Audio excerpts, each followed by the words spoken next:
Selamat malam Bapak Ibu semua.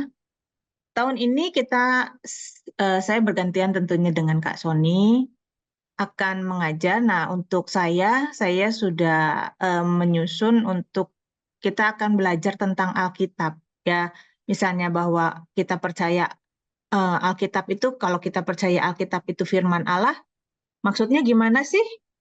Kan di Alkitab itu juga ada kata-kata setan ya. Misalnya setan nyuruh Tuhan Yesus untuk menjatuhkan diri dari bumbungan bait Allah, misalnya seperti itu. Nah, yang bagian itu kan kata-kata setan ditulis di dalam Alkitab. Jadi Alkitab itu firman Allahnya itu bagaimana gitu ya. Terus misalnya Alkitab kalau sebagai firman Allah pasti tanpa kesalahan. Tetapi ada keanehan-keanehan di Alkitab. Misalnya ada raja yang waktu umur 2 tahun memerintah gitu ya. Nah, kita tahun ini belajar tentang Alkitab ya.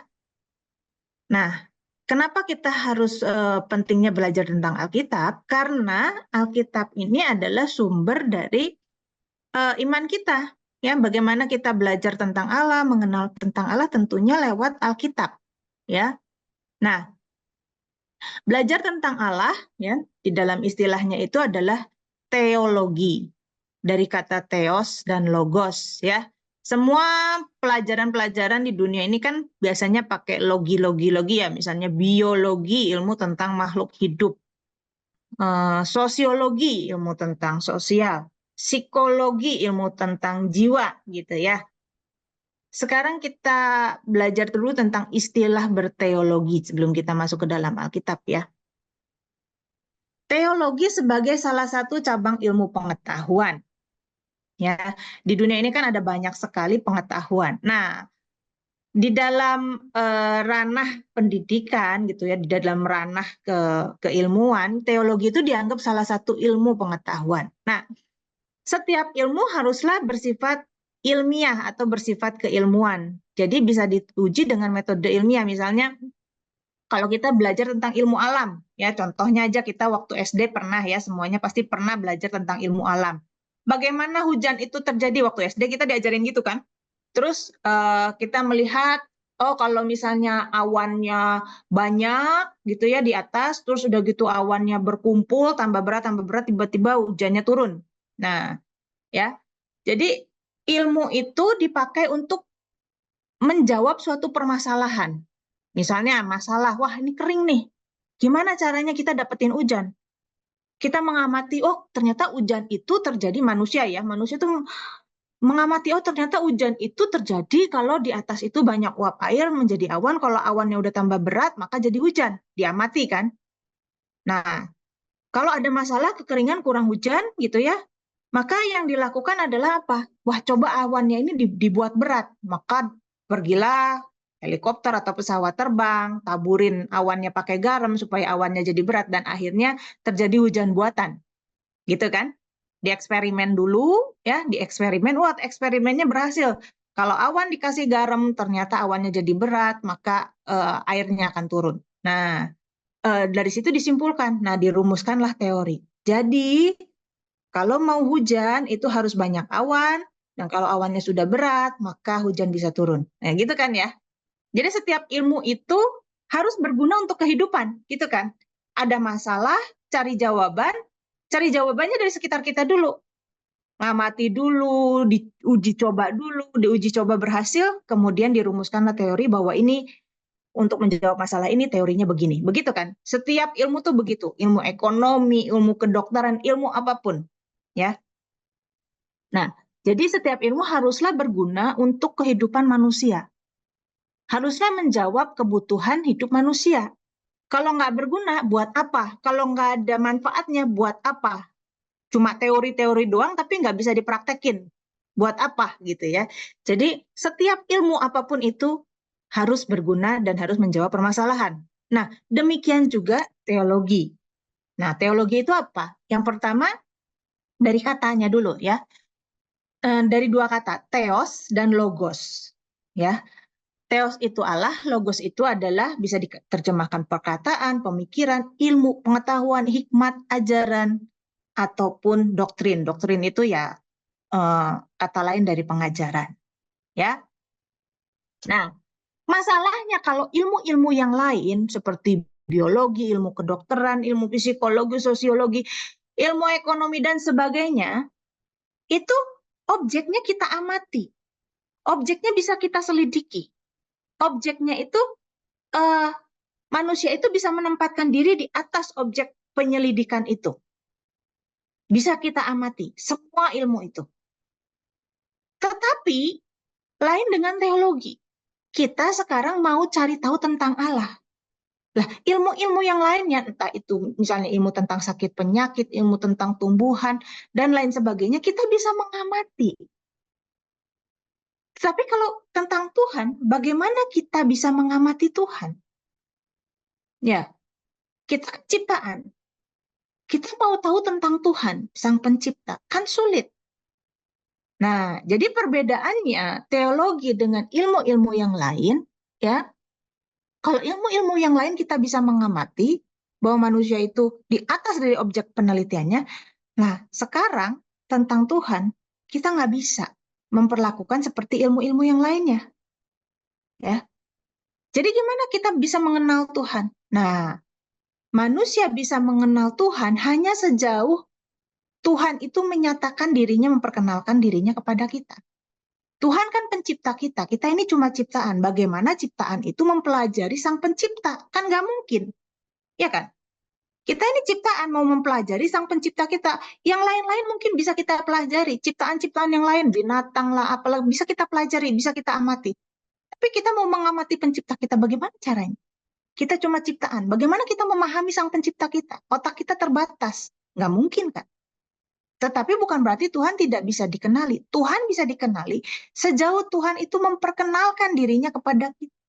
Nah, hal-hal yang Tuhan buka kepada kita, kita bisa tahu. Hal-hal yang Tuhan tidak buka kepada kita tidak bisa tahu.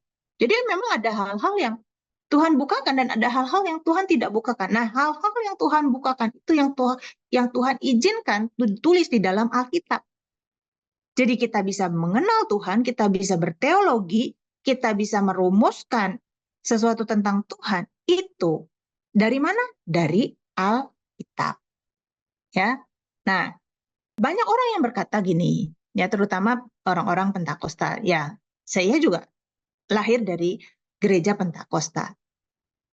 Ketika Pentakosta mula-mula muncul, gerakan Pentakosta mula-mula muncul, itu lahir dari orang-orang yang sederhana tetapi memiliki kerinduan untuk mengenal Tuhan, dan mereka kemudian mendapatkan karunia-karunia seperti karunia berbahasa, roh mujizat dan lain sebagainya. Dari hati yang haus dan lapar. Ya. Karena pada waktu itu orang sudah terlalu penuh dengan teori-teori tentang ilmu pengetahuan. Orang tidak lagi haus dan lapar, tidak punya lagi hati yang sederhana. Dan kemudian gerakan Pentakosta terjadi. Nah, Pentakosta lahir di tengah-tengah orang yang sederhana. Sehingga muncullah di gerakan Pentakosta ini, muncullah pemahaman bahwa, nggak perlulah belajar teologi.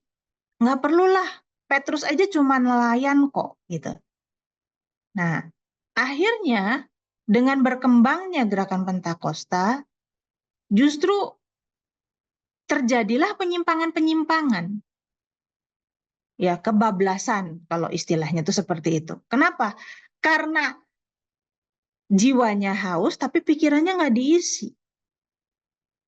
Di sisi yang lain, di Kristen yang lain, pikirannya aja yang diisi, jiwanya enggak. Sebetulnya harus berjalan bersama-sama. Ya, kan mengasihi Tuhan itu dengan segenap hati, pakai perasaan loh. Dengan segenap jiwa, dengan segenap akal budi, bukan pakai otak kosong. Ya kan? Dengan segenap akal budi kita juga harus dipakai untuk mengenal Tuhan. Memang, ya, tidak bisa Tuhan itu hanya dirumuskan dengan pengetahuan, dengan teori-teori saja, tidak bisa. Perlu bimbingan Roh Kudus. Mengenal Tuhan itu perlu pimpinan Roh Kudus, perlu, sangat perlu. Tetapi berapa banyak sih orang yang peka dengan pimpinan Roh Kudus? Berapa banyak sih orang yang punya hati yang haus sehingga bisa dibimbing Roh Kudus untuk membaca dan mengerti kitab suci? Berapa banyak? Ya, sedangkan untuk merubah karakter, untuk orang itu bisa hidup kudus, kan orang ini perlu diajarin dengan kebenaran-kebenaran. Nah, kalau orangnya belum benar, berapa banyak orang yang bisa mendengarkan pimpinan Roh Kudus, ya. Tentu saja saya tidak bermaksud mengatakan bahwa Roh Kudus terbatas, nggak bisa ngomong sama, enggak, ya. Tetap Roh Kudus bisa ngomong dengan siapa saja, bahkan manusia yang berdosa itu Tuhan bisa tegur, bisa, gitu ya.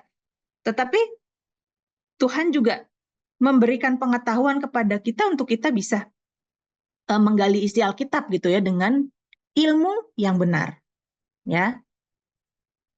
Jadi teologi haruslah alkitabiah, haruslah menggunakan alat-alat metode penelitian biblika.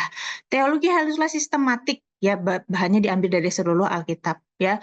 Nanti kalau ini nggak ngerti, lewatin aja dulu ya. Teologi itu harus relevan, ya. Jadi teologi itu haruslah alkitabiah, bukan ayatiah, ya. Jangan ngambil satu ayat, tetapi dari keseluruhan Alkitab. Teologi harus alkitabiah itu maksudnya harus sinkron, enggak bertentangan gitu. Kalau misalnya kita memahami satu ayat, kemudian bertentangan dengan ayat lainnya, nah itu yang tidak alkitabiah. Jangan-jangan pengertian kita tentang ayat tersebut salah. Jadi teologi itu harus alkitabiah, bukan ayatiah. Ya. Teks tanpa konteks itu preteks. Dalam istilah yang gampang diingat, saya sering kali bilang, teks tanpa konteks itu teko-teko-tek, seperti bebek berkotek gitu ya, seperti ayam berkotek gitu ya. Jadi teks tanpa konteks itu, teko-teko-tek itu maksudnya ya cuma ngomong, nggak ada artinya gitu. Nah, ayat itu kan harus dilihat ayat sebelumnya apa, ayat sesudahnya apa, ini ngomong tentang apa. Nggak bisa cabut ayat itu sembarangan. Contohnya misalnya gini ya, perumpamaan tentang penabur, ya, perumpamaan tentang penabur nanti dikasihkan 10 kali lipat, 30 kali lipat, 60 kali lipat, 100 kali lipat. Nah, banyak yang cuma ngambil yang lipat-lipatnya itu saja terus bilang ini soal menabur uang. Padahal kalau kita baca keseluruhan, benih itu adalah firman, di situ dibilangin gitu. Nah, itu kan ya. Jadi teologi itu harus alkitabiah, bukan cuma ayat, ngambil satu ayat aja, jangan ayatiah, ya. Nah, teologi itu harus sistematik, jadi bahannya diambil dari keseluruhan Alkitab. Ya, teologi itu harus relevan menjawab pertanyaan-pertanyaan tantangan zaman. Kalau misalnya gini, ilmu kedokteran aja berkembang kok. Zaman dulu misalnya orang operasi mungkin nggak ada obat bius, sekarang udah ada obat bius ya. Orang dulu operasi harus dibelek, sekarang mungkin cuma dimasukin kabel aja begitu, pakai apa itu istilahnya ya. Jadi nggak usah dibelek-belek seperti itu, dimasukin aja kamera di dalam kayak begitu. Lebih maju gitu kan. Nah, kalau ilmu-ilmu lain aja bisa lebih maju, kenapa teologi nggak boleh maju? Banyak orang yang hidup di dalam teologi 500 tahun yang lalu. Teologi itu harus relevan, harus menjawab pertanyaan dan tantangan di zamannya. Ya, misalnya dulu waktu gereja Katolik itu pernah menyimpang, pernah loh ya dulu ya. Saya nggak katakan bahwa sekarang gereja Katolik masih menyimpang. Dulu pernah menyimpang dengan misalnya ajaran bahwa kalau untuk melepaskan orang di purgatori itu harus memberikan persembahan, keluarganya yang masih hidup di dunia ini memberikan persembahan. Nah, kemudian ketika denting uang itu masuk kotak, wah kedengeran cetuk gitu ya, maka arwah itu dilepaskan dari api penyucian. Nah, kemudian Martin Luther itu memprotes ajaran itu. Kita kan diselamatkan karena anugerah. Betul, itu untuk zamannya, di mana waktu itu gereja ada ajaran yang menyimpang seperti itu. Tapi kemudian gereja Katolik pun memperbaiki diri. Ternyata tidak seperti itu sekarang, ya. Nah, Martin Luther benar di zaman, tetapi ada hal-hal yang belum dijawab semua oleh Martin Luther, ya. Nah, jadi teologi itu harus relevan, menjawab tantangan zaman. Sekarang zaman udah berubah, udah 500 tahun. Oh, kedokteran, ilmu ekonomi, ilmu yang lain aja maju, kenapa teologi harus tetap di zaman itu, gitu kan ya? Tuh misalnya selalu ada yang bilang, oh kita harus pakai ajaran bapak-bapak gereja. Seolah-olah bapak-bapak gereja, orang-orang yang hidup di zaman abad pertama, bukan abad pertama, abad kedua, abad ketiga, abad keempat, itu yang paling benar. Loh banyak loh tulisan-tulisan mereka juga yang salah. Misalnya Irenaeus bilang misalnya bahwa Yesus itu hidupnya itu umurnya 50 tahun, kayak gitu. Ya. Nah, itu kan hal-hal yang tidak bisa kita pertahankan terus, ya. Jadi ilmu teologi itu maju dengan majunya pengetahuan yang lain, ya, ilmu arkeologi, ilmu penggalian segala macam. Akhirnya ditemukan naskah-naskah, ditemukan oh ternyata dulu sejarahnya kayak gini, kayak gini, kayak gini. Nah, itu memperlengkapi kita. Kita akhirnya lebih tahu lebih lengkap. Ya. Dan teologi itu harus praktikal, bukan sekedar bikin doktrin, bikin teori misalnya. Misalnya doktrin Tritunggal. Ada Bapa, ada Putra, ada Roh Kudus, Tritunggal Maha Kudus, ya Tritunggal yang Esa. Terus cuma dikatakan seperti itu. Terus udah gitu relevansinya dengan kehidupan kita apa? Ada Bapa, ada Putra, ada Roh Kudus. Ada 3 pribadi, 1 hakikat. Tapi tidak pernah dijelaskan 3 pribadi itu apa, 1 hakikat itu apa, terus udah gitu itu bagaimana kaitannya dengan kehidupan kita. Itu kan akhirnya tidak praktis. Hanya teoritis gitu ya. Hanya sekedar ilmu. Nah, tidak ada implikasinya dan tidak bisa diaplikasikan dalam kehidupan sehari-hari. Ya, jadi teologi itu nggak boleh cuma teori-teori saja. Ya, nah teologi sebagai ilmu itu memiliki objek yaitu Alkitab. Kita nanti belajar tentang Alkitab dan memiliki metodologi seperti metode-metode buat ilmu yang lain. Metode ilmu yang lain itu kan yang pernah kuliah S1 misalnya.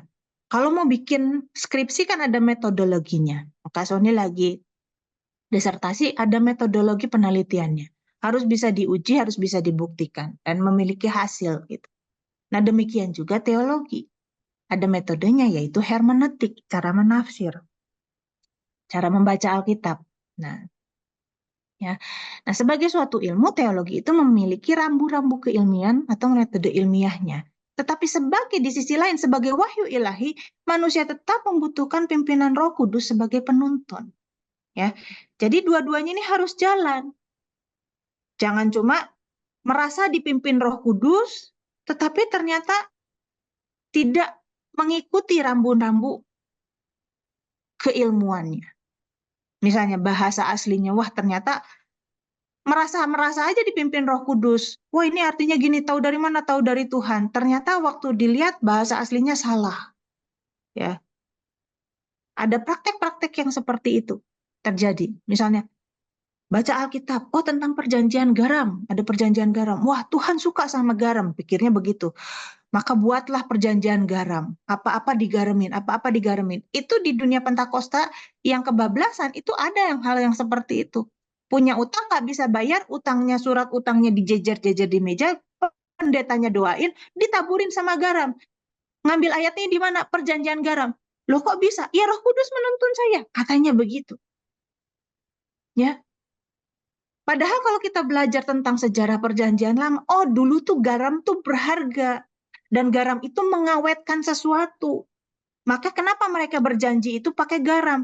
Karena dengan garam, maka sesuatu itu tahan lama gitu. Maka dengan garam itu kayak misalnya ikan diawetkan, kuman-kumannya mati, kayak gitu kan. Garam itu penting gitu. Nah, tetapi waktu diambil dicomot begitu saja tanpa melihat konteksnya, tanpa melihat sejarahnya, tanpa melihat budayanya bagaimana, nggak mempelajari itu semua dan merasa dipimpin oleh Roh Kudus, akhirnya jadi ngawur. Ya. Tetapi pakai ilmu saja tanpa membebaskan Roh Kudus bekerja juga sama-sama ngawurnya. Karena mengandalkan kepala saja, mengandalkan ilmu saja, tidak pernah menikmati relasi dengan Roh Kudus, akhirnya tidak pernah mendapatkan lawatan-lawatan Roh Kudus. Misalnya, nggak pernah lagi merasakan jamahan ilahi, lawatan ilahi. Akhirnya kalau orang dilawat nangis-nangis dibilang salah, dibilang sesat.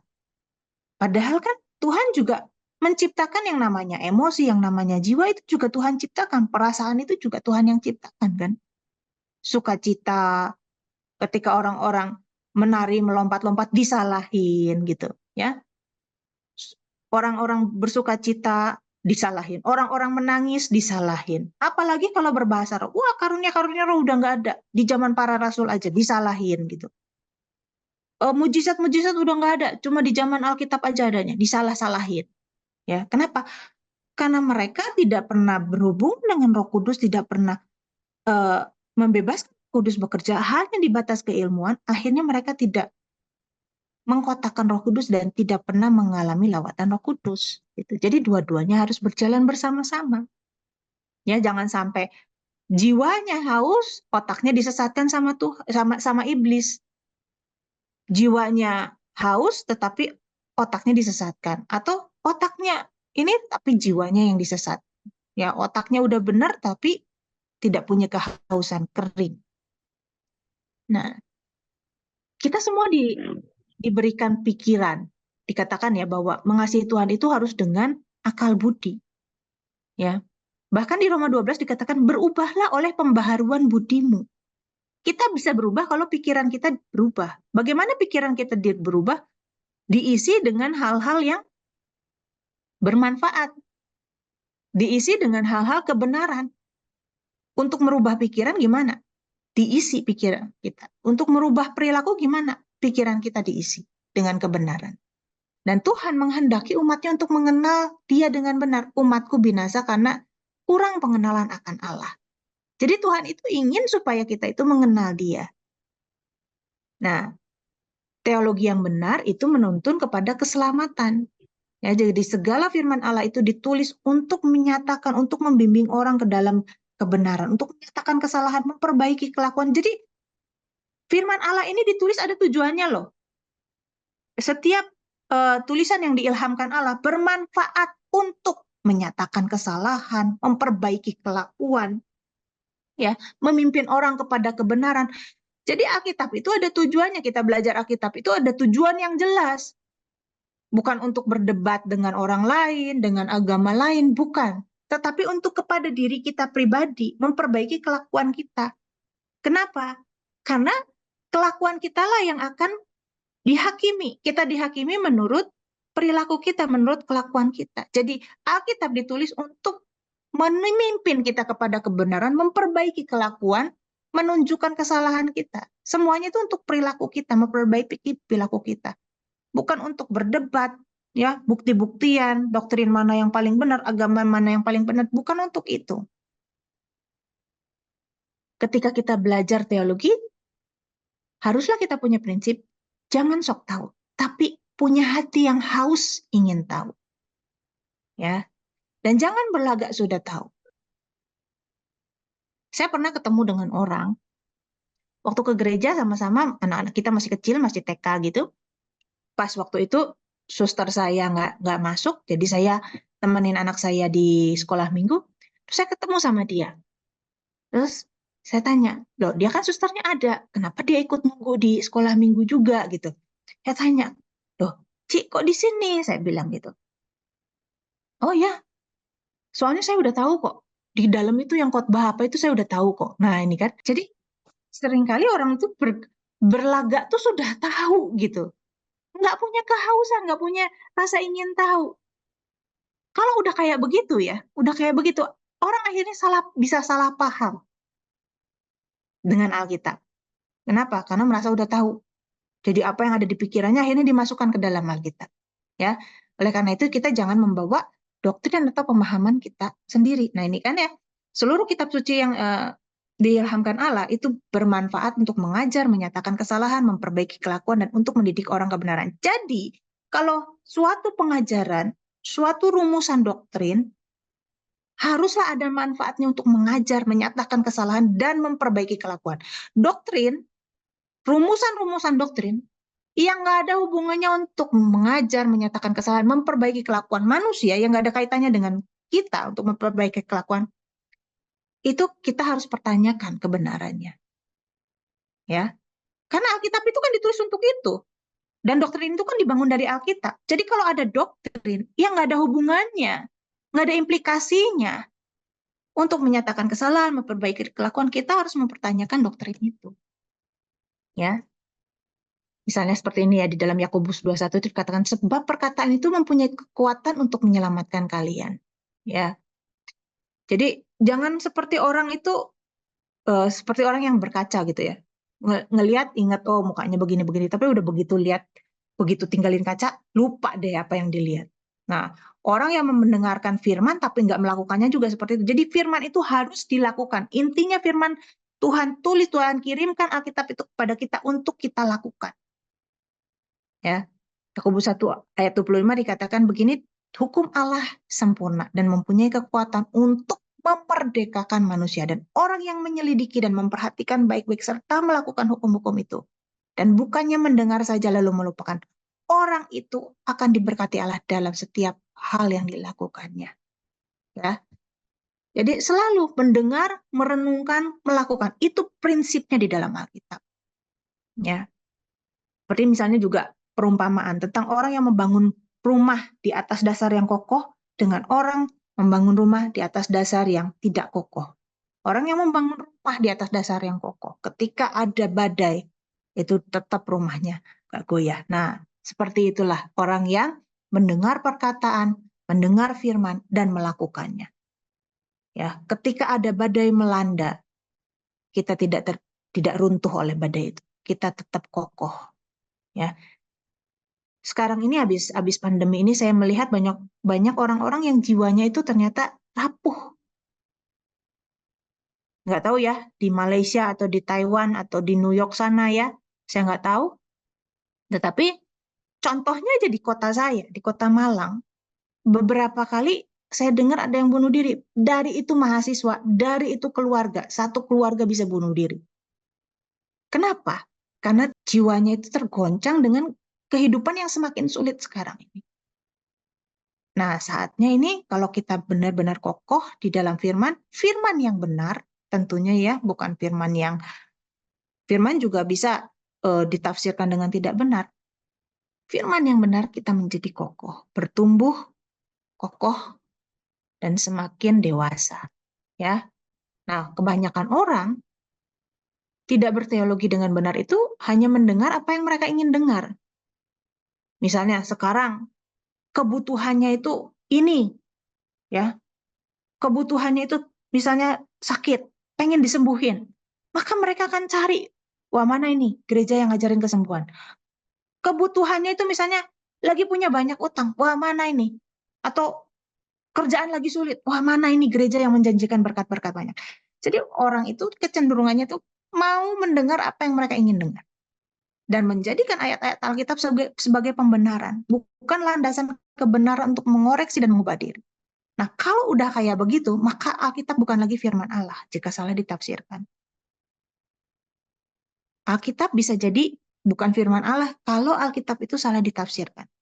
Bisa jadi firmannya Ane, bisa jadi firmannya Sony, bukan lagi firman Allah. Kalau Ane salah menafsirkan, maka Alkitab bukan lagi firman Allah, tapi firmannya Ane. Ya, seperti yang saya kasih contoh tadi. Misalnya, ayo saudara, ya biasanya ini ya bulan awal-awal tahun ya. Kalau di Indonesia itu sering kali. Ini zamannya, waktunya untuk memberikan buah-buahan kepada gereja di awal tahun ini. Lah, itu kan nyomot ayat suka-suka sendiri. Nah, jadi ortodoksi itu ajaran yang benar, ya. Haruslah menghasilkan praktek dan rasa yang benar. Ya. Doktrin yang benar, pengajaran yang benar, pasti perilakunya benar. Jadi, ortodoksi atau ajaran yang benar haruslah menghasilkan ortopraksi, perilaku yang benar atau perasaan yang benar. Ortodoksi haruslah memimpin kepada ortopraksi. Doktrin yang benar haruslah mengarahkan kepada perilaku yang benar. Doktrin yang benar menuntut perilaku yang benar. Jadi, doktrin adalah tafsiran dari teks-teks Alkitab yang dirumuskan oleh akal budi manusia. Ya, perlu kesucian hidup dan pimpinan Roh Kudus untuk dapat memahami Allah dengan benar. Ya, jadi seperti yang tadi saya katakan, untuk memahami Tuhan dengan benar itu gimana sih? Gimana sih kita ciptaan ini memahami pencipta kita? Kan nggak mungkin kan? Jadi kita bisa memahami Tuhan, bisa mengenal Tuhan hanya dari Alkitab. Hanya dari apa yang Tuhan bukakan kepada manusia. Dan Tuhan membuka dirinya melalui kitab suci. Tuhan memberikan wahyunya melalui kitab suci. Jadi kita bisa mempelajari Tuhan sejauh apa yang tertulis di dalam Alkitab.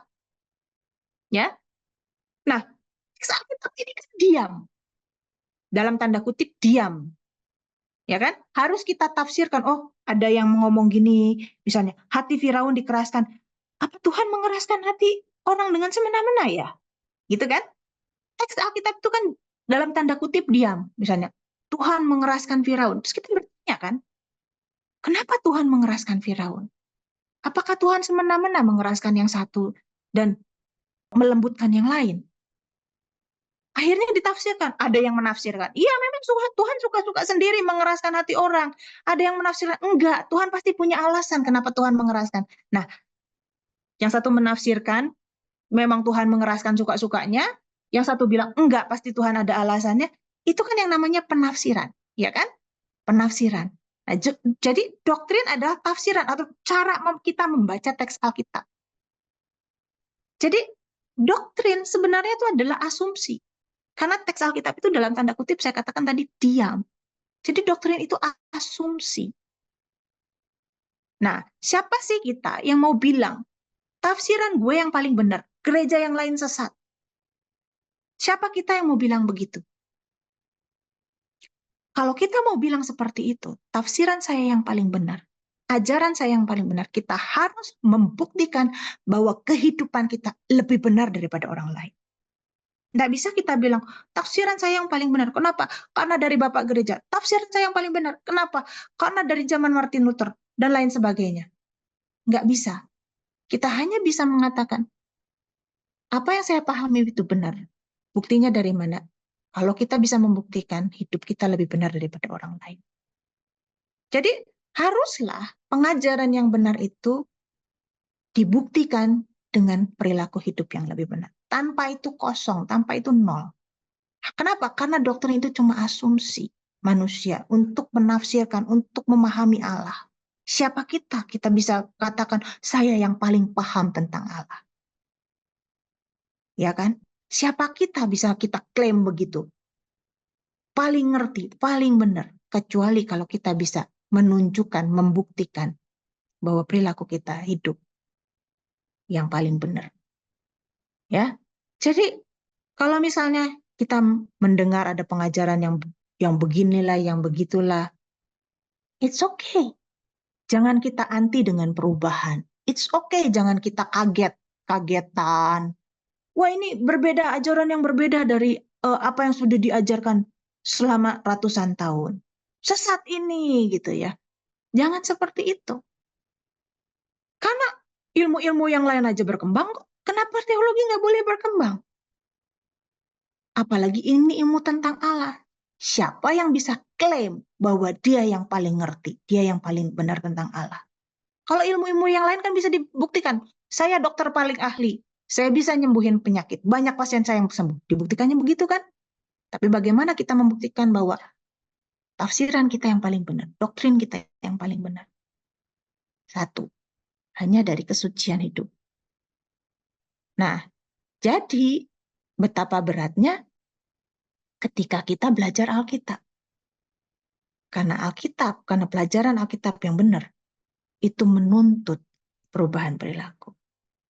Jadi nggak usah lagi takut kalau ngelihat ada perubahan doktrin, ada yang begini, tenang aja, santai aja. Kita lihat aja, apakah doktrin itu memang menuntut kita untuk hidup benar atau enggak. Kalau enggak ya udah. Gitu juga nggak usah, beda, kamu sesat. Enggak, nanti buktikan aja di pengadilan Allah. Ya. Nah, ini katanya seorang teolog, A.W. Tozer, dikatakan iblis adalah teolog yang jauh lebih handal dari kita semua, tapi dia tetap iblis, katanya gitu. Iya dong, kenapa? Bahkan pada waktu Alkitab itu ditulis, mungkin iblis ada di situ. Ya, kita belum lahir, dia udah pengalaman ribuan tahun. Bahkan pada waktu Alkitab itu ditulis, dia ada di situ, dia udah ada lebih duluan daripada penulis-penulis Alkitab, daripada Musa, daripada Daniel, daripada Yesaya. Dia udah hidup lebih dulu. Alkitab ditulis dia ada. Jadi dia bahkan lebih apal isi teks Alkitab. Kita mungkin apa? Ya kalau yang dulunya sering sekolah minggu ada ayat hafalan, mungkin beberapa ayat kita hafal ya. Tapi mungkin ada di antara kita juga yang belum pernah baca dari Kejadian sampai Wahyu. Belum katam istilahnya, belum pernah tamat baca Alkitab. Ya, iblis itu hafal Alkitab. Ya, iblis teolog yang jauh lebih handal dari kita semua, tapi dia tetap iblis. Nah, berhati-hati. Ya, katanya Yakobus sekarang, engkau percaya bahwa hanya ada satu Allah, itu baik. Tapi setan-setan pun percaya akan hal itu dan gemetar. Hai manusia yang bebal, maukah engkau mengakui sekarang bahwa iman tanpa perbuatan adalah iman yang kosong? Ya, setan percaya loh, setan takut loh sama Allah. Setan percaya Allah ada. Ketemu Tuhan Yesus, setan gemetar. Nah, kalau kita mengaku kita beriman, kita mengaku kita orang Kristen yang takut Tuhan, benar-benar nggak hidup kita itu takut akan Tuhan? Kita menyebut Yesus Tuhan. Tuhan itu kan Lord ya, Tuan, majikan, juragan gitu kan ya. Bahasa Indonesia aja sih yang beda. Tuan jadi Tuhan gitu kan. Tuhan itu kan Tuan di atas segala Tuan. Kalau bahasa Inggris kan sama aja kan, Lord sama Lord gitu ya. Lord, apakah itu Lord huruf kecil atau Lord huruf besar kan sebetulnya sama aja. Cuma bahasa Indonesia aja yang dibedain Tuan sama Tuhan. Nah, Tuhan itu kan artinya Tuan, majikan, juragan, raja, pemilik hidup kita. Kalau kita menyebut Yesus itu Tuhan, Tuan, majikan, apakah kita mengabdi pada Dia? Apakah kita menghormati Dia? Nah, setan ini dikatakan setan itu percaya, setan itu takut. Nah, kalau kita bilang Yesus Tuhan, kita mengabdi nggak pada Dia? Kita gemetar nggak? Indonesia ini adalah negara yang agamis gitu ya, negara yang beragama. Dasarnya itu yang pertama Pancasila itu ketuhanan yang Maha Esa, semua harus beragama. Paling tidak mengakui adanya Tuhan. Semua penduduknya harus beragama, harus mengakui adanya Tuhan. Nggak boleh ada yang ateis Indonesia ini. Tetapi banyak yang ateis praktis. Ya, banyak orang-orang yang ketika pergantian kabinet atau pergantian misalnya DPR ya, mereka disumpah, mereka menyanyikan lagu Bagimu Negeri, jiwa raga kami, wah mau mengabdi gitu ya, kepada negeri, kepada negara. Padahal tiap hari korupsi, ya kan ada orang-orang yang oknum yang seperti itu kan. Orang yang beragama, negara yang beragama tetapi tidak punya hati yang takut akan Tuhan. Nah, banyak orang Kristen juga seperti itu. Tidak mentuhankan Yesus, bahkan mungkin Yesus dijadikan sebagai alat, bahkan sebagai jongos. Bukan Yesus jadi Tuhan. Mau pergi, zamannya liburan kan, musimnya liburan kan ini kan. Tuhan jagain ya rumah gue. Tuhan jagain ya. Gue mau perjalanan nih, jagain nih pesawat jangan sampai jatuh ya. Awas loh. Gitu. Kan begitu kan? Tuhan dijadikan alat. Tuhan jagain ya, gue mau pergi. Rumah gue itu jangan sampai kerampokan loh, gitu. Tuhan dijadikan alat. Bukannya takut mengabdi pada Tuhan, tetapi malah seolah-olah Tuhan yang harus mengabdi pada kita. Nah, itulah kurang ajarnya manusia. Setan percaya bahwa ada satu Allah, bahkan gemetar. Makanya di sini kebilang, hai manusia yang bebal, maukah engkau mengetahui iman tanpa perbuatan adalah iman yang kosong. Ya. Nah, jadi poinnya apa? Tentang berteologi. Ya, ilmu tentang Allah. Bagaimana kita memahami Allah. Hanya dari Alkitab. Yang Tuhan tidak tulis di dalam Alkitab, kita nggak bisa pahami. Karena Allah itu di luar akal kita. Tetapi tentunya, kita tidak bisa katakan, kita tidak bisa klaim, wah saya yang paling tahu tentang Allah. Ya, kayak penjaga pintu surga gitu ya. Yang boleh masuk surga kalau yang sama-sama kita. Kan ada ya orang-orang di agama sebelah itu yang merasa penjaga pintu surga gitu ya. Paling tahu siapa yang masuk surga. Oh, lu sesat, lu nggak masuk surga. Gua yang masuk surga, dan gua dan kelompok gua yang masuk. kita bukan seperti itu. Kalau kita mau membedakan mana ajaran yang benar, mana ajaran yang salah, mana teologi yang benar, mana teologi yang salah. Bagaimana caranya? Teologi atau pengajaran yang benar itu pasti menghasilkan praktek hidup yang benar. Karena untuk itulah ditulis. Ya, segala tulisan yang diilhamkan Allah bermanfaat untuk mengajar, menyatakan kesalahan, mendidik orang. Ya, jadi tidak perlu takut dengan perubahan-perubahan doktrin. Ya, karena doktrin yang benar menghasilkan praktek. Oke, sampai situ saja. Hari ini silakan yang mau bertanya. Dari Ko Yohan, hal-hal yang sudah Tuhan bukakan di Alkitab itu benar, tetapi ada pertanyaan, ada hal lain yang katanya dari Tuhan atau perumusan yang tidak ada di Alkitab. Apakah salah dan sesat? Rasul Yohanes itu pernah bilang, kalau semuanya mesti ditulis, maka kitab di dunia ini nggak akan cukup untuk menampung kitab-kitab itu, betul kan ya? Yohanes itu pernah nulis gitu. Jadi apa yang tertulis di Alkitab adalah apa yang perlu disampaikan kepada manusia. Apa yang tidak tertulis di dalam Alkitab itu tidak perlu disampaikan kepada manusia. Contohnya aja kehidupan Tuhan Yesus. Kehidupannya Tuhan Yesus itu kan lahir umur 12, terus udah gitu pelayanannya. Kenapa kok umur 10 kok nggak ditulis? Kenapa umur 8 kok nggak ditulis? Ya karena tidak perlu gitu. Ya. Nah, jadi apa yang Tuhan perlu sampaikan kepada manusia yang berguna untuk kehidupan kekal manusia sudah cukup tertulis di dalam Alkitab. Nah, kalau nggak tertulis ya berarti ya memang nggak perlu gitu. Nah, sekarang gini pertanyaannya, biasanya orang-orang Pentakosta, kalau ada nubuat gimana? Ya, karena di Alkitab juga kan ada nubuat-nubuat di perjanjian, bukan cuma di perjanjian lama, di perjanjian baru juga ada loh nubuat. Misalnya di kisah para rasul misalnya. Ketika Nabi Agabus atau anak-anak perempuannya itu bernubuat tentang Paulus. Nah, pertama ketika kita menghadapi nubuat-nubuat seperti itu, diuji. Bertentangan dengan Alkitab nggak? Tertulis di dalam Alkitab nggak? Kalau tertulis di dalam Alkitab ya udah. Misalnya ya, saya pernah menghadiri ikut Kak Sony pelayanan. Terus ibu gembala di situ itu sangat suka untuk seolah-olah bernubuat. Ya, misalnya tiba-tiba dia itu ngambil mic.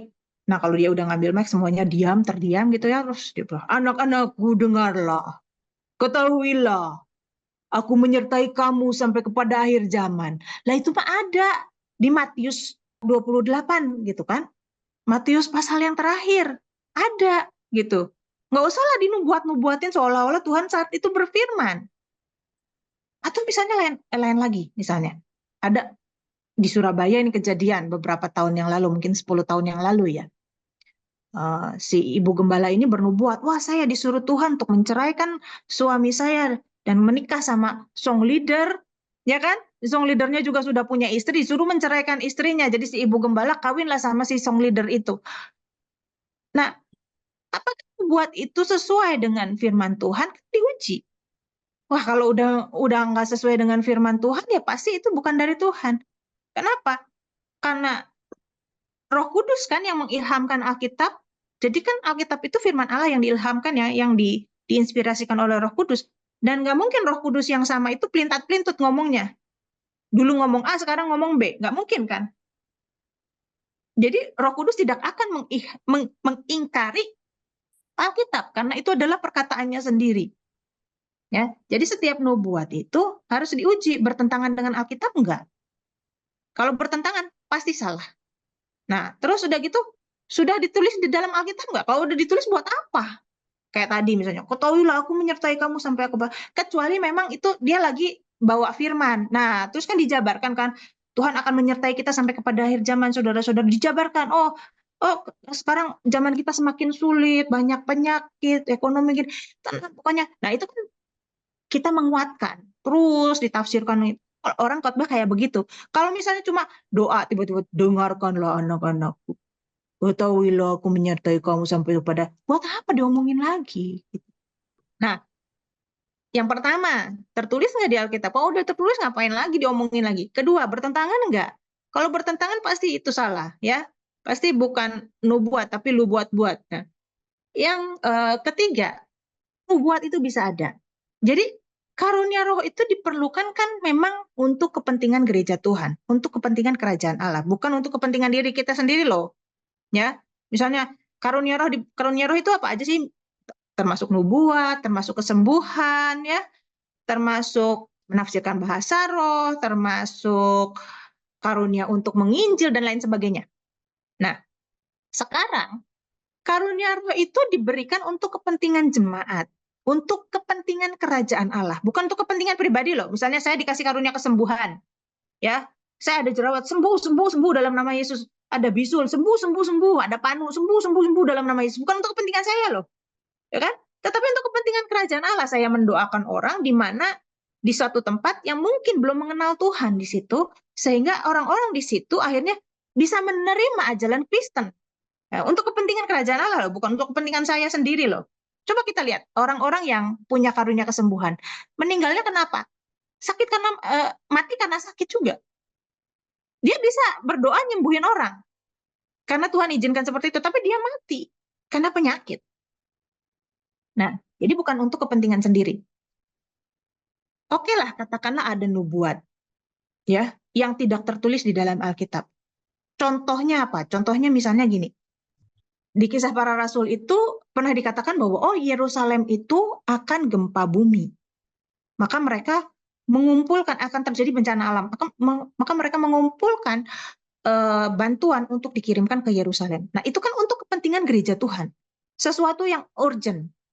Nah, Musa pernah berkata begini, kalau orang berbicara atas nama Tuhan, tetapi itu tidak terjadi, maka dia pasti nabi palsu, katanya Musa begitu. Nah, jadi kalau ada yang disampaikan yang tidak ada di dalam Alkitab, atau alias dengan kata lain nubuat, itu harus terjadi, dan nubuat itu harus terjadi dengan segera. Jangan berkata misalnya, oh nubuat, saya nubuatkan Laura, nanti kamu akan jadi CEO, businesswoman paling berkuasa di Indonesia. Tapi nggak terjadi. Terus saya bilang, kamu kurang iman, Laura. Gitu. Nah, seringkali di Indonesia itu kan ya banyak yang seperti itu kan. Nubuat suka-suka sendiri, tapi ketika tidak terjadi dipertanyakan, oh kamu kurang iman. Padahal di dalam Alkitab, kalau orang pakai nama Tuhan, terlalu berani menyampaikan sesuatu atas nama Tuhan, tetapi tidak terjadi, jangan kamu takut. Orang itu harus mati. Jadi nubuat itu pasti segera terjadi. Contohnya misalnya ketika terjadi misalnya di Kisah Para Rasul dikatakan, oh nanti ada gempa di Yerusalem, mereka kumpulin. Atau misalnya ketika mereka bernubuat tentang Paulus. Nah, nubuat ini juga kan harus ditafsirkan dengan benar. Nubuat di Kisah Para Rasul tentang Paulus dikatakan bahwa gini, orang yang pakai ikat pinggang ini dia akan ditangkap. Diambil kan ikat pinggangnya Paulus kan, diambil, dipegang kan, terus dia bilang, orang yang pakai ikat pinggang ini dia akan ditangkap. Kemudian akan dijebloskan dalam penjara. Ya pokoknya intinya Paulus itu nanti ditangkap, nanti dianiaya, nanti gini gini gini. Nah, tujuannya untuk apa? Reaksinya beda loh antara Paulus dengan jemaat. Jemaat itu bilang, wah ada nubuat begini, jangan pergi Paulus, jangan pergi. Tapi buat Paulus, nubuat itu justru menguatkan dia, mempersiapkan dia. Nanti kalau aku pergi, aku akan menghadapi aniaya. Maka aku tidak boleh tawar hati. Jadi dia bilang, nggak apa-apa aku pergi, akan kuhadapi. Justru hatinya Paulus itu malah dikokohkan untuk pergi. Lihat, nubuat yang sama disikapi oleh Paulus dan jemaat dengan berbeda. Maka ketika kita mendengar nubuat, tanya dulu sama Tuhan maksudnya apa. Coba nubuat yang sama, coba baca di Kisah Para Rasul. Seorang nabi itu bernubuat untuk Paulus. Paulus, oh orang yang pakai ikat pinggang ini akan mendapatkan aniaya, ditangkap gini. Jemaat bilang, jangan pergi Paulus, jangan pergi. Tapi Paulus bilang, gak apa-apa, aku pergi aja. Justru buat Paulus, nubuat itu mengokohkan dia, mengokohkan imannya. Mempersiapkan dia untuk menegarkan hatinya dan untuk tidak kecewa terhadap Tuhan. Tapi buat jemaat, itu adalah ralangan untuk pergi. Beda kan? Maka tanya ketika nubuat itu, tanya sama Tuhan, maksudnya apa? Saya tuh pernah ketemu kan orang yang menubuatkan itu ya, menubuatkan kamu akan jadi konglomerat nomor 5 di Indonesia. Di gereja yang lain dia khotbah ngomong sama jemaat, kamu jadi nomor 5 di Indonesia, di khotbah lain di kota lain. Kamu akan jadi dekat sampai 4 di kota. Ya dia udah nunjuk nomor 4. Coba bayangin. Kalau 4-4-nya kandidat. Ini kan kayak pemilihan presiden. Ngeklaim makanya. Wah, Setiap provinsi mungkin Gus.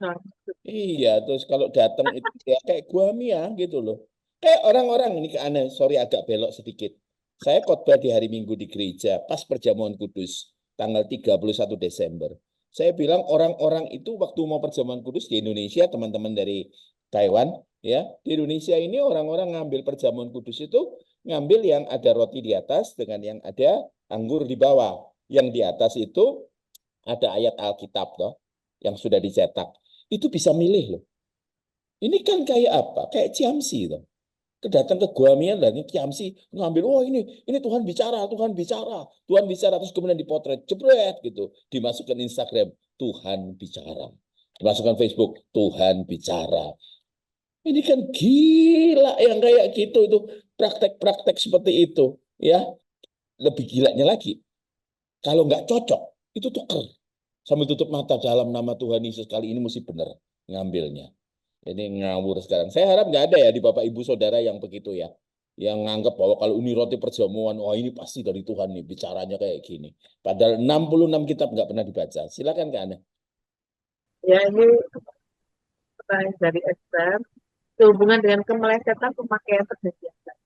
Tadi sejauh mana hal-hal atau ketentuan yang ditetapkan di PL bisa dipakai di kehidupan masa sekarang, seperti minyak urapan dan lain-lain. Oke, jadi kan tadi ya, bahwa tujuan Alkitab ditulis atau Tuhan mewahyukan Alkitab itu tujuannya untuk memperbaiki kelakuan, menyatakan kesalahan, mendidik orang dalam kebenaran, itu kan ya. Jadi tujuannya adalah kebenaran moral kita. Nah, sejauh mana ya yang ditetapkan di PL, nah namanya aja perjanjian lama, Bu Esther. Sekarang sudah dikasih perjanjian baru. Ya, sekarang sudah dikasih perjanjian baru. Jadi perjanjian lama yang mana yang masih bisa dipakai? Yang sejauh mendidik kita dalam hal-hal moral. Nah, jadi apakah perjanjian garam masih bisa dipakai? Nggak usah, kalau bikin perjanjian jangan pakai garam, tapi pakai materai, Bu Esther. 10.000. 10.000. 10.000 kalau di sini ya. Jangan 6.000 ya. Karena kalau Ingat. pakai garam nggak laku perjanjiannya. Itu adalah budaya perjanjian lama. Zaman itu nggak ada materai, makanya pakai garam. Nah, zaman itu kan kalau misalnya orang mau mengesahkan sesuatu, kalau sekarang kan hakim mengesahkan pakai tok gitu kan ya. Pakai hakim kan gitu ya. Kalau dulu kan sendalnya dicopot. Lah apa kita harus pakai ngikutin budaya pada saat itu? Kita sepatunya lagi perjanjian, sepatunya kita copot gitu kan enggak? Zamannya Ya. Ruth, zamannya Naomi, kayak gitu toh Kak Ana ya. Yang copot sepatu. Nah, kalau yang mau pakai perlambangan gitu, kalau garam. Garam itu salah satunya lambang adalah istilahnya perjanjiannya itu lama dan abadi. Nah, contohnya misalnya Taurat. Taurat itu ada banyak sekali peraturan. Ratusan, 300 lebih Taurat itu peraturannya. Nah, yang mana di Taurat itu yang masih bisa kita bawa sampai sekarang? Ya orang kalau yang menguntungkan orang mau. Ya, yang menguntungkan misalnya buah-buahan, ya, perpuluhan gitu ya. Buah-buahan tahu ya, buah sulung kayak gitu. Nah, itu karena menguntungkan si pengkhotbahnya, akhirnya masih dipakai di bawah sampai sekarang. Ini masih berlaku. Kenapa? Karena menguntungkan gitu.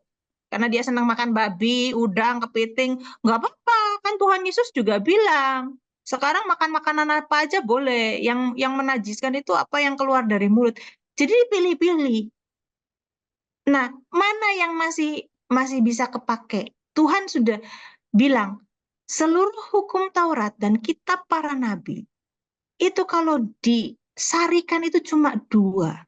Kasihi Tuhan Allahmu dengan segenap hati, jiwa, dan kekuatan, dan kasihi sesamamu manusia seperti dirimu sendiri. Ini kan bicara soal moral. bicara tentang hal yang mendasar. Jadi nggak usah bingung. Perjanjian lama itu disarikan itu cuma itu, mengasihi Tuhan dengan segenap hati dan mengasihi sesama manusia. Hukum moral itu saja. Sudah cukup atau masih ada yang belum ngerti? Langsung. Kalau sampai sekarang kan masih dipakai kayak minyak urapan ya Kak Ana. Ya, nggak apa-apa, tapi jangan jadikan itu sebagai hal yang wajib gitu.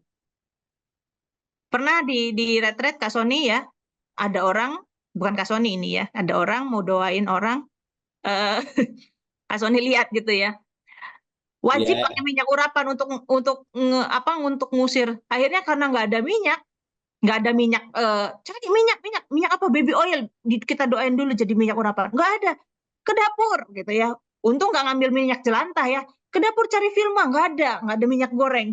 Ya untung nggak diambil tuh minyak jelantah. Akhirnya nggak ada. Terus adanya apa? Ada minyak angin cap kapak. Iya itu nggak apa. dimaksa dia, pokoknya harus pakai minyak.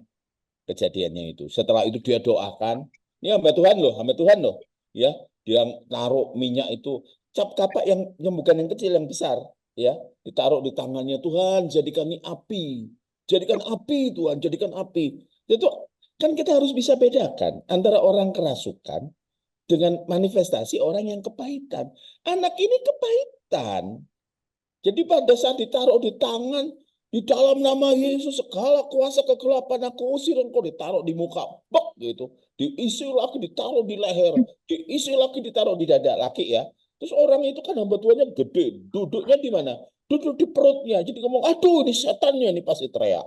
Jadi kan minyak cap kapa itu kan cepat sekali untuk panas. Itu kan Bapak Ibu Saudara. Dan dia teriak panas, wah, ya aku akan bakar dalam nama Yesus, bakar dalam nama Yesus. Terus saya bilang, udah cepat. Dibilang ampun ya. Sekarang keluar satu-satu. Orang ini kepanasan, dikasih minyak itu satu botol hampir habis loh. Bayangkan saudara pernah pakai minyak apa dalam satu kali pemakaian, ditaruh semua, taruh sini, panas gitu, keluar. Sebut Yesus. Gimana udah kepepet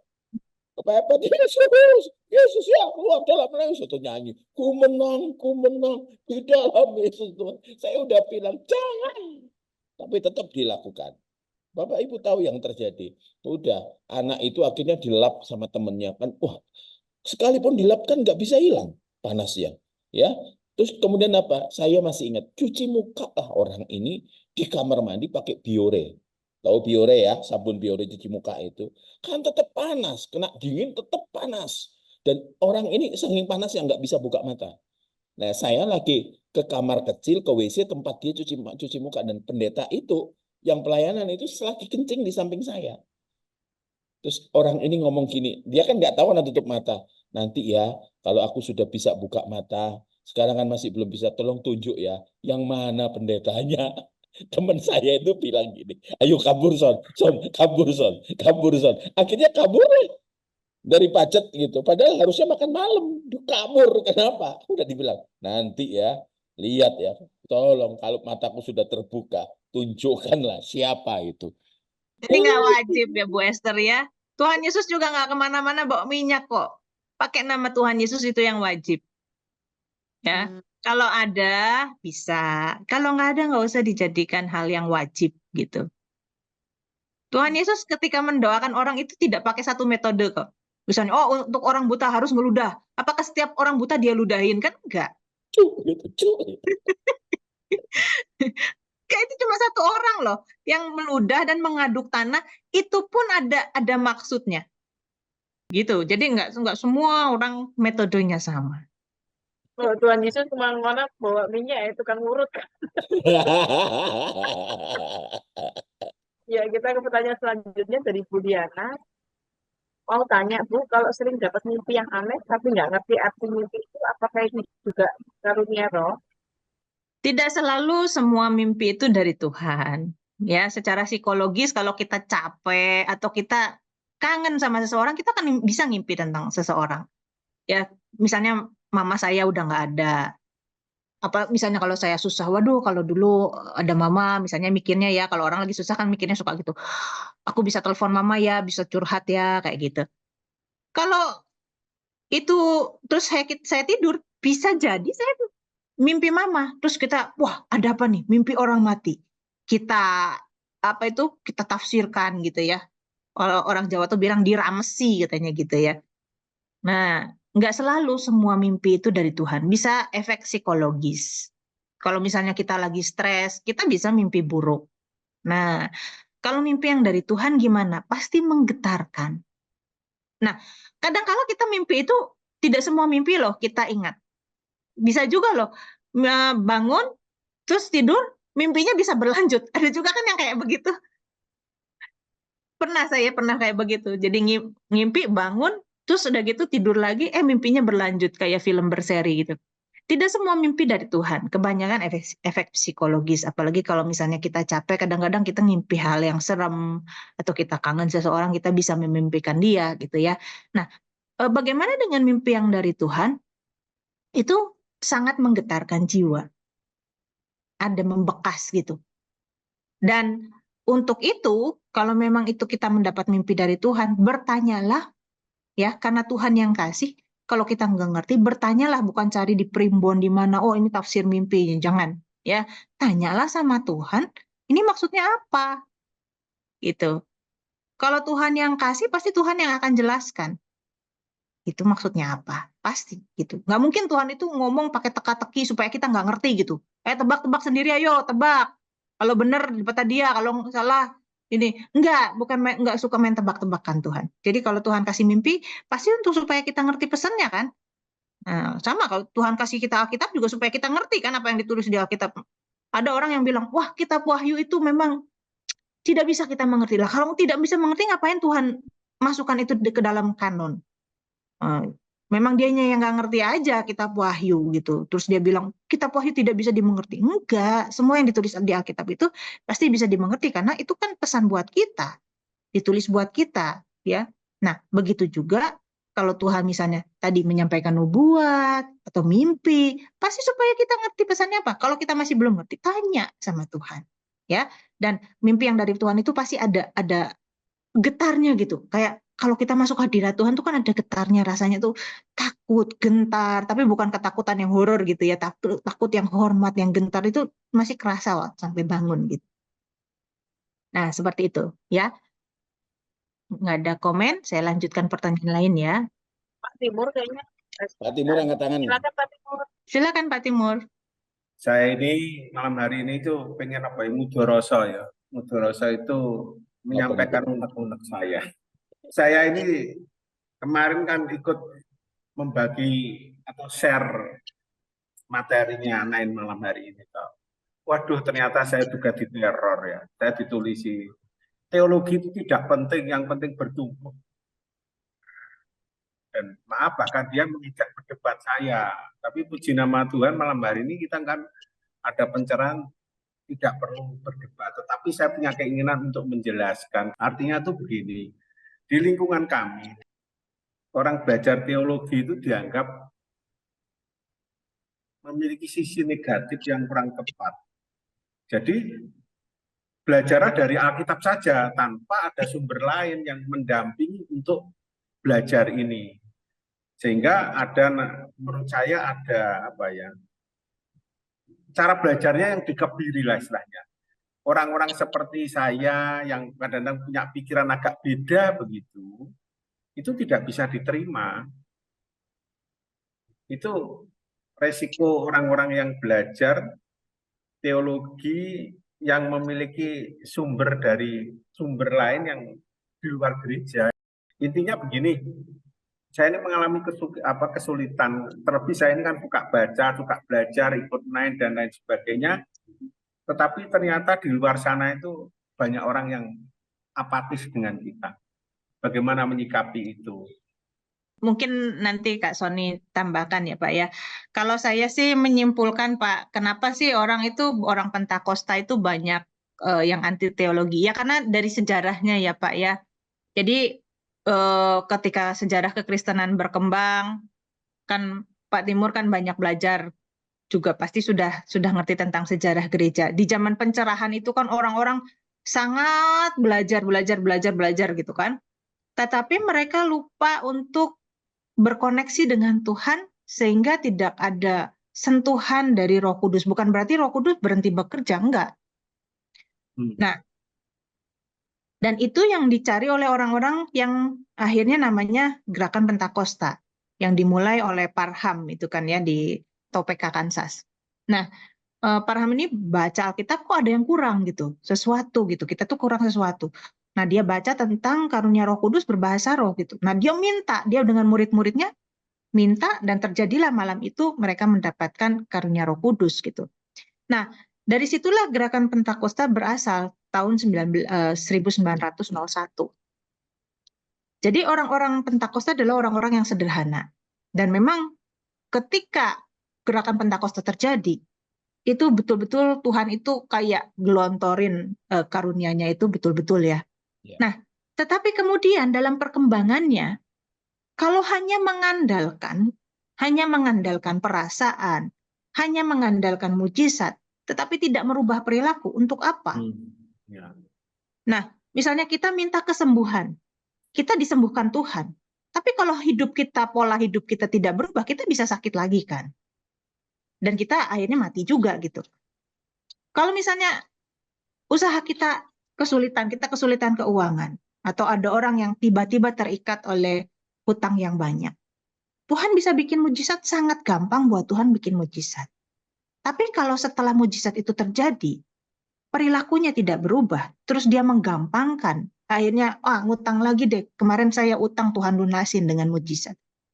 Tidak merubah perilaku. Nah, Tuhan tidak akan melakukan mujizat lagi.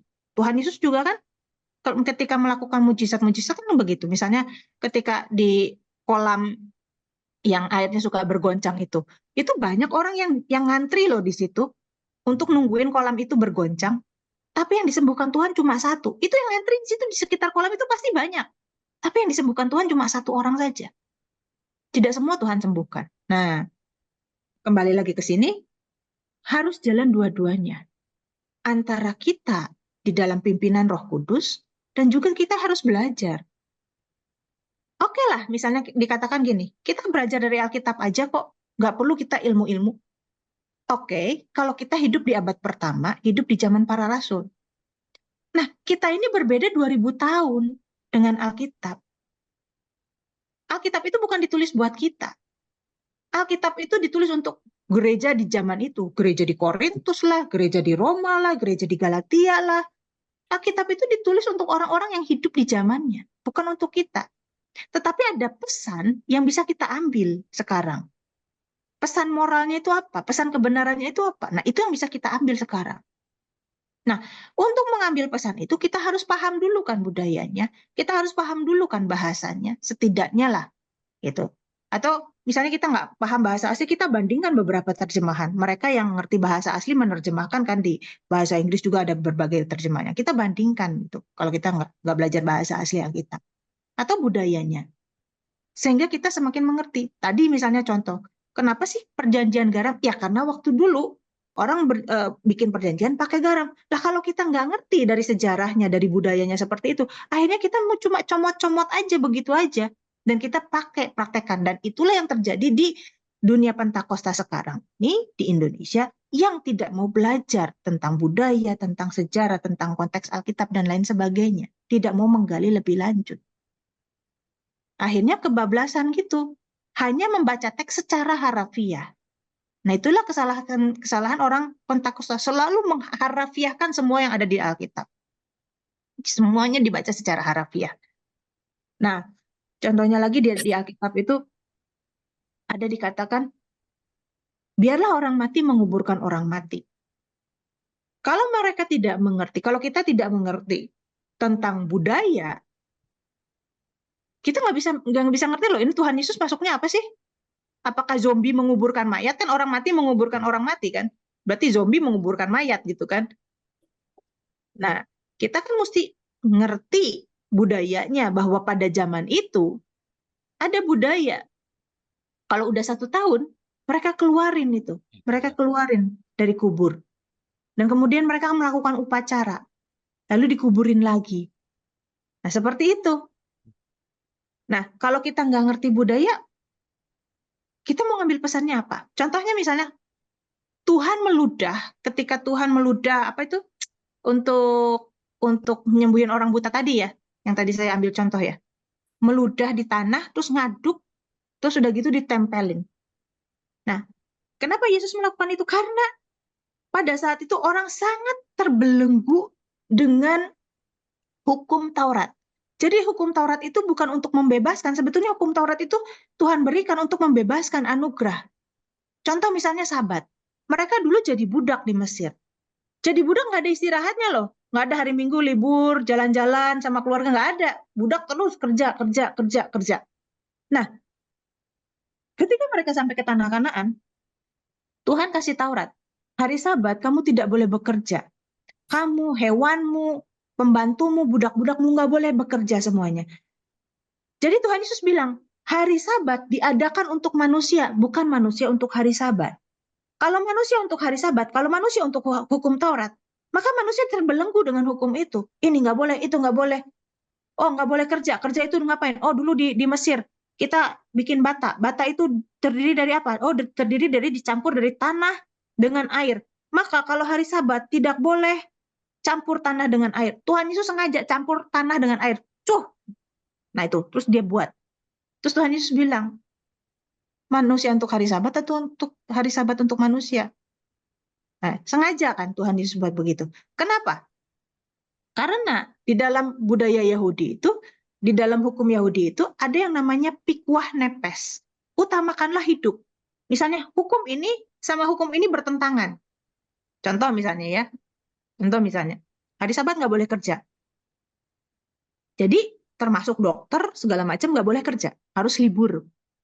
Tapi kalau misalnya ada orang mau melahirkan nih, datang ke bidan, mau melahirkan, nggak, besok aja lagi libur. Aduh, udah buka 7 nih, mau melahirkan.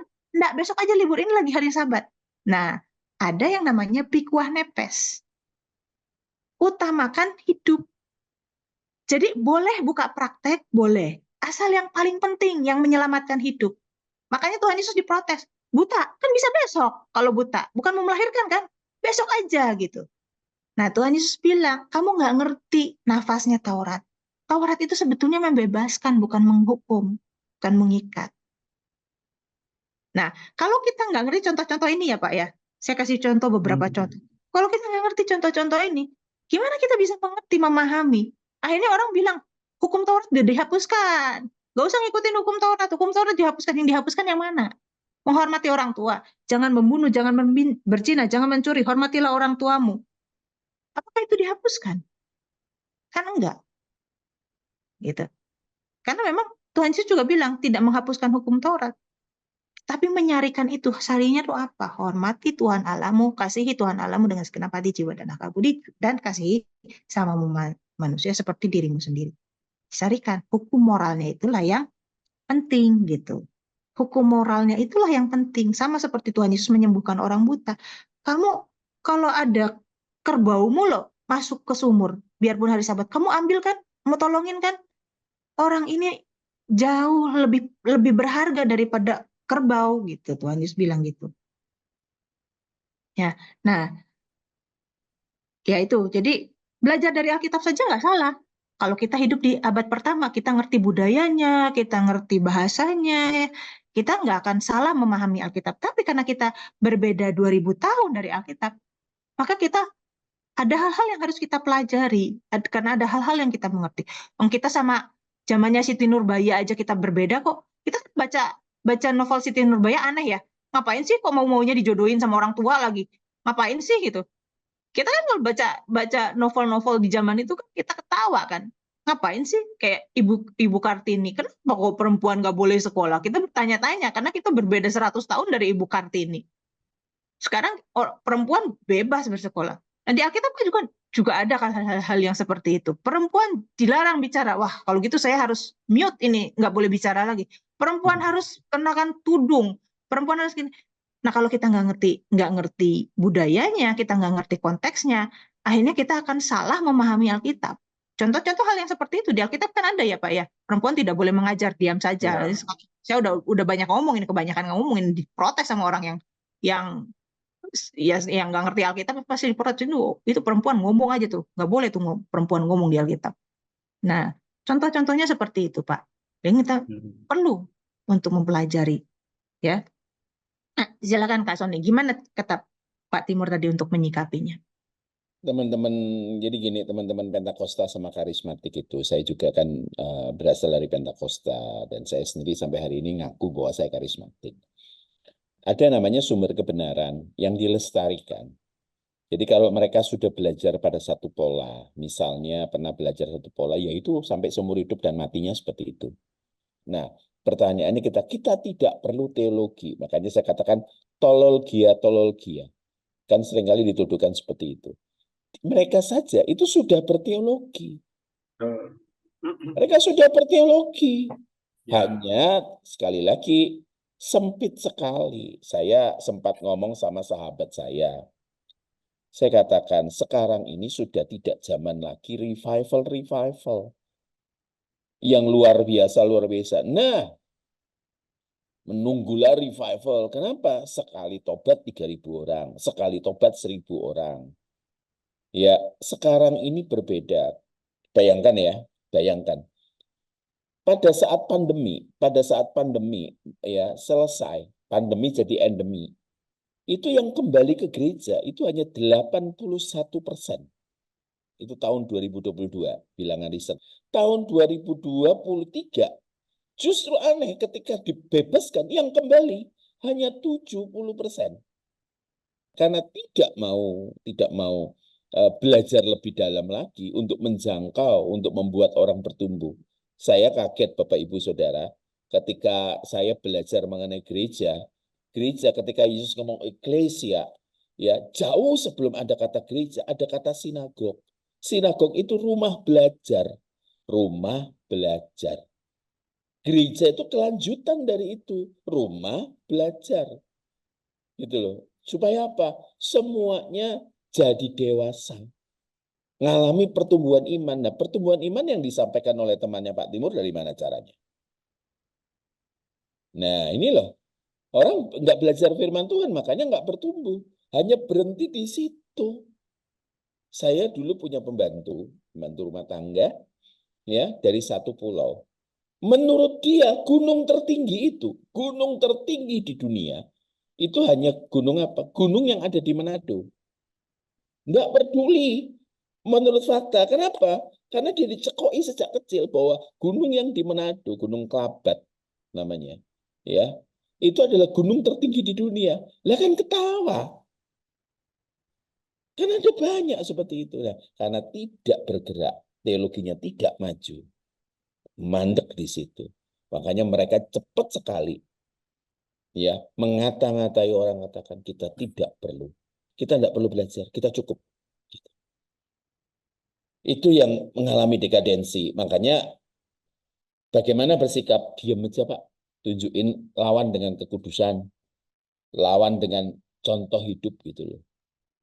Itu saja sih. Selamat berjuang Pak. Terima kasih.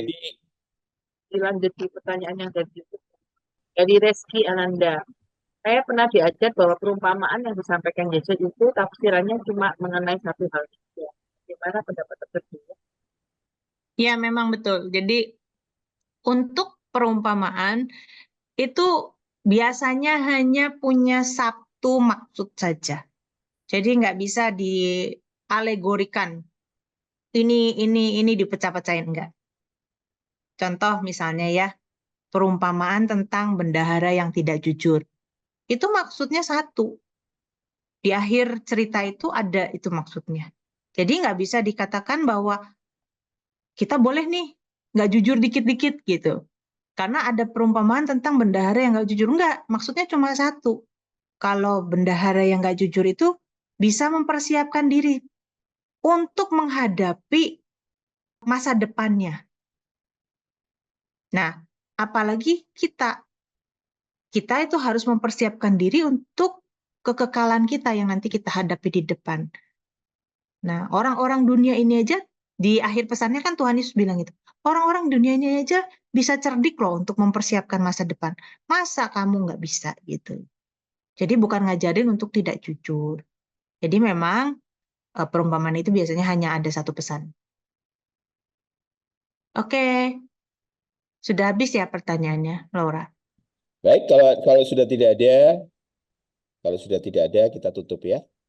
Terima kasih.